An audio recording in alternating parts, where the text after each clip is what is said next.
सजना सागर तो आपण मैंने विभिन्न प्रकार खाद्य करी खाई हेले आपण मैंने यहीपरि भाव के सजना साग भजा करी खाई कि यही भजा खाइबा जमी स्वादिष्ट ठीक से भाई देहपाई अत्यंत भल। प्रथमे साग पाखुड़ार साग को अलग करदे तापर गोटा कंचा लंका को यहीपरि भाव मझिरू 2 फाड़ कर रखिने तापर पियाज को सरू सरू कर काटि नबा पाखुड़ारू काढ़ी साग को एमती चुन चुन कर काटि नबा कारण गोटा साग अपेक्षा साग गुड़ी को एमती चुन चुन कर काटि नेले तार स्वाद अधिक भल लगे।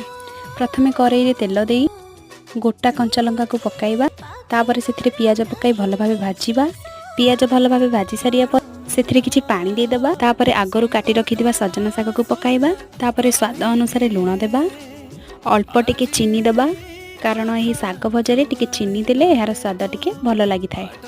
तापर साग को भल भाव भाजी किछि समय घोड़ाई देबा। देखंतु एटी हमर सजना साग भजा रेडी हो गला। यही भली सजना साग भजा तारे निश्चय ट्राई करंतु।